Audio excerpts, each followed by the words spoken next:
Ciao ragazzi, qui è Asiazi. Benvenuti nell'8º episodio della carriera nella modalità My Team di F1 Manager 24, alla guida della Lamborghini. Siamo nel quartier generale, appena tornati da Imola, dove abbiamo faticato non poco in una gara corsa praticamente sempre in difesa, visto che di sorpassi siamo riusciti a farne pochi, nonostante avessimo fatto una buona qualifica. Non ci sono novità, perché le due gare sono molto vicine, per cui vi presento il weekend. Montecarlo è il circuito più breve del mondiale e quello con le velocità più basse, a causa della tortuosità del percorso e della ridotta carreggiata, quasi completamente priva di via di fuga. Tecnicamente, la pista monegasca esige un carico aerodinamico estremo, dei rapporti al cambio accorciati ed un raggio di sterzata più ridotto, e il nostro monoposto al momento di carico ne produce poco. Però, quantomeno avremo una gara asciutta, visto che l'ultima volta sul bagnato non è che sia andata così bene. Per quanto riguarda gli obiettivi di gara, penso che Giovinazzi possa fare bene, è molto costante ultimamente e il 20° posto è raggiungibile. Invece per Berman ci manteniamo sull'obiettivo più semplice, perché non sarà una gara semplice per lui.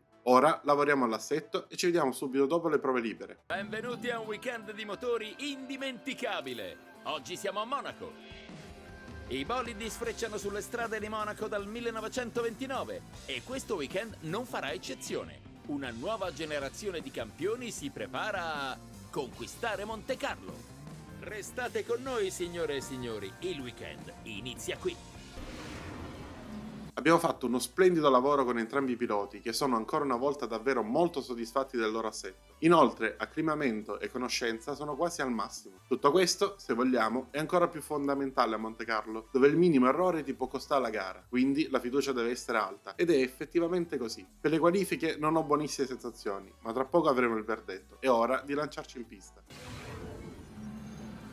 Il nostro weekend prosegue con le qualifiche, con i piloti pronti a contendersi la pole.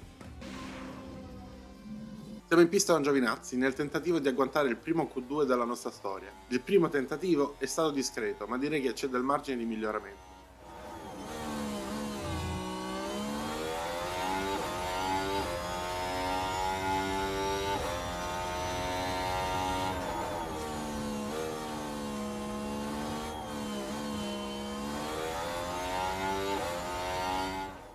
Primo settore verde per entrambi, addirittura Berman più veloce del compagno, ma se andiamo a guardare l'intertempo di Hülkenberg possiamo vedere che siamo un decimo più lenti.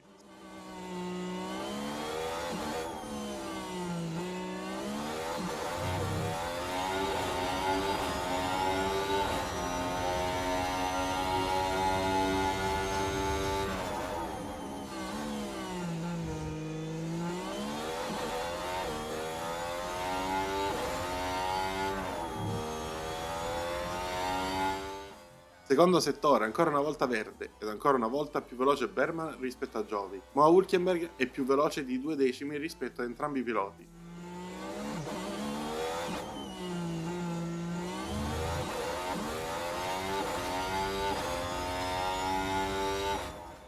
Alla fine chiudiamo il giro con Giovinazzi davanti al compagno di pochissimo.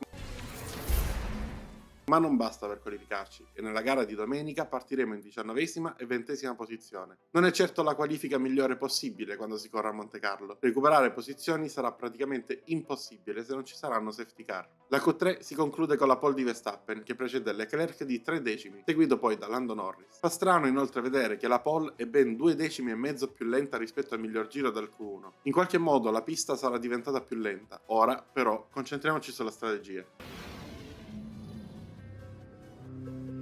Le strade di Montecarlo sono pronte. I piloti si preparano a 78 giri di passione su questo tracciato leggendario. La strategia più ovvia è questa. Partiamo con le hard nel tentativo di fare più giri possibili aspettando l'ingresso di una safety, che possa aiutarci a guadagnare qualche posizione, per poi concludere con la gomma gialla in questa strategia ad una sosta. Siamo al limite col consumo gomme, non sarà facile gestirle e contemporaneamente non finire ultimi con un distacco irrecuperabile. Ovviamente la strategia di Berman è la medesima, inutile diversificare quando si parte praticamente nelle stesse posizioni e si ha praticamente lo stesso passo e lo stesso consumo. È bello avervi qui con noi per vivere insieme le grandi emozioni di questo weekend di gara. E ora telecamere su Logan Sargent che sembra molto concentrato. Partire in 21ª posizione è uno svantaggio spesso insormontabile. La gara si prospetta molto difficile. Sta per iniziare una delle gare più suggestive del mondo. Questo è il Gran Premio di Monaco. Si spengono le luci e via, partiti! Buono lo spunto di entrambi i piloti che arrivano però appaiati insieme a Zhou in curva 1 ed è un miracolo che non ci sia stato nessun incidente e nessun danno. Siamo in auto con Antonio al tornantino, ma davanti c'è un Alpine che ci blocca e dall'interno Zhou riesce a sopravanzare il pilota italiano che però resiste e i due piloti arrivano appaiati all'ingresso del casino. Ma in trazione Giovinazzi riesce a prendere finalmente la posizione sul pilota della Sauber. Ora c'è la bandiera gialla. 2 giri più tardi, dopo che Giovinazzi ha perso il DRS di Ocon, Zhou è riuscito ad avvicinarsi a un rettilineo ed in curva 4 ha poi chiuso un sorpasso clamoroso che è difficilissimo vedere qui a Monaco. Mossa che vale la 18ª posizione. E poco più dietro Sargent, sempre grazie al DRS, ha preso Berman sul rettilineo del traguardo ed ha chiuso il sorpasso all'esterno in curva 1, guadagnando così la posizione sul nostro pilota. Qualche giro più tardi Magnussen ha fatto uno strano errore proprio in quella curva, probabilmente bloccando con la macchina non dritta, andando così a colpire le barriere. È però riuscito a ripartire e quindi la safety car è rimasta in pit lane. E continuano gli errori in gara. Sargent blocca la staccata delle piscine e finisce lungo. Alla fine potete vedere sopraggiungere Berman che si riprende la posizione sul pilota americano, che però non molla e qualche giro più tardi riesce a affiancarsi a Berman poco prima del tornantino e a passarlo sfruttando la migliore trazione della sua Williams. Arriva il momento della prima ed unica sosta per noi. Entra prima Giovinazzi perché è davanti al compagno. 2,6 secondi la nostra sosta, non benissimo, ma nella media delle nostre. Il giro successivo è il turno di Berman di rientrare, ma per lui le cose non vanno altrettanto bene, con un errore al posteriore che allunga la sosta di 2 secondi. Ci dispiace per lui, ma la gara è ancora lunga. I can't believe it. Ed infatti 10 giri più tardi è lotta con Zhou. Deve rimanere dietro in curva 1. Vediamo però se c'è spazio in curva 4. E direi di no, perché il pilota Sauber chiude ogni spiraglio con molta decisione. Big start and tension.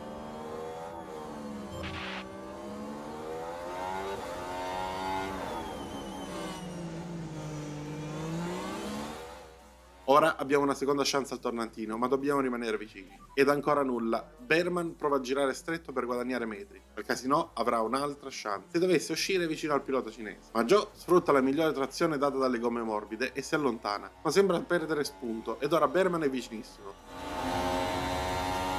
Allunga la staccata e chiude il sorpasso alle piscine. È stato un duello davvero divertente da guardare. Guadagna una posizione in 19ª. La gara non ha offerto più tante emozioni e siamo all'ultimo giro. Giovinazzi è insediato da Sargent, ma davanti a Ricciardo che lo ha doppiato, ma non è scappato. Forse a causa delle gomme consumate e quindi ci lascia il DRS per difenderci dal pilota della Williams. Dobbiamo riuscire a tenercelo stretto per questo ultimo giro qui a Monaco. Ma intanto davanti Leclerc vince. Ed è finita! Vince Charles Leclerc! È un risultato di cui essere assolutamente orgogliosi. Vittorie del genere non arrivano certo per caso. Mentre noi abbiamo perso Ricciardo, ma il distacco da Sargent e il poco a essere rimasto sono abbastanza per chiudere la gara in 17ª posizione, con Berman poco più dietro che chiude 19º. Ora vi lascio i commenti post gara e ci sentiamo tra poco. È stata una gara impegnativa per tutti, incluso George Russell. Ha tagliato il traguardo in P11 appena fuori dalla zona punti. È il momento di Charles Leclerc. Il pilota monegasco ha assolutamente meritato questo piazzamento sul podio. La sua prima vittoria stagionale dopo una prestazione da ricordare. Il podio di Monte Carlo è sempre un'occasione speciale e stanotte ci sarà festa grande sulle barche ormeggiate al molo. Dimmi, come saranno gli animi nel garage della squadra dopo questa conclusione? Beh, alti e bassi nella gara di oggi, qualcosa ha girato come speravano, altro no. Al momento credo che la loro priorità debba essere rimanere costanti. Da Monaco, grazie a tutti coloro che ci hanno seguito in questo weekend. Il prossimo appuntamento porta le squadre sul circuito Gilles Villeneuve di Montreal per il Gran Premio del Canada. Leclerc quindi vince la sua prima gara stagionale e lo fa proprio a casa sua, come è finalmente accaduto anche nella realtà. Lo fa mettendosi dietro Verstappen e Norris. Buona la gara di Sainz e ottima quella di Alonso e Tsunoda che recuperano 3 posizioni a testa, portando buoni punti alle loro scuderie. Male Russell che finisce invece appena fuori dai punti. Buona anche la gara di Giovinazzi e Berman che riescono a guadagnare rispettivamente 2 ed 1 posizione, raggiungendo così gli obiettivi pre-gara. Nessuna variazione per quanto riguarda le prime 10 posizioni della classifica piloti, ma la vittoria di Leclerc dà sicuramente un buon boost alla sua classifica, ed ora Norris è nel mirino, visto che sono solo 25 i punti di stacco quando mancano 2/3 di campionato. Anche nel campionato costruttori rimangono invariate tutte ed 11 le posizioni, mentre Ferrari tenta timidamente di recuperare qualche punto su McLaren. Tornati nel QG riceviamo la buona notizia del completamento del progetto delle sospensioni. Una volta terminata la produzione di uno dei 2 nuovi componenti, potremo mettere a produrre anche le nuove sospensioni. Nel frattempo, Lindblad migliora ulteriormente la sua valutazione, portandola a 62, il che mi ricorda che non ho ancora impostato l'allenamento personalizzato per Antonelli. Kimi al momento ha diversi punti deboli, tra cui sterzata e fluidità, ma il punto più debole di tutti è sicuramente l'adattabilità. Per questo motivo penso che il miglior focus sia quello sul ritmo nei run lunghi, che copre esattamente quei 3 punti che abbiamo messo in evidenza poco fa. Inoltre, dopo il grande aggiornamento di una settimana fa, sono cambiate alcune cose in questa schermata che adesso ci consente di scegliere anche sviluppo auto e commerciabilità tra le opzioni. Per quanto riguarda Giovinazzi, penso che possa essere d'aiuto per noi settare il programma su sviluppo auto, in modo tale che la velocità di sviluppo dei componenti migliori e così anche i preparativi del pilota. In questo modo potremo successivamente far guidare gli affiliati nelle prove libere, senza mettere in difficoltà Antonio. Il Gran Premio di Monte Carlo non è stato fruttuoso in termini di punti, così come i 7 weekend precedenti, ma l'auto è stata costante e i piloti si sono comportati bene e devo dire che alla fine mi sento soddisfatto del weekend che abbiamo affrontato. Ma per oggi è tutto, se il video vi è piaciuto lasciate like ed iscrivetevi per tanti nuovi contenuti, noi ci vediamo nel prossimo video per il Gran Premio del Canada.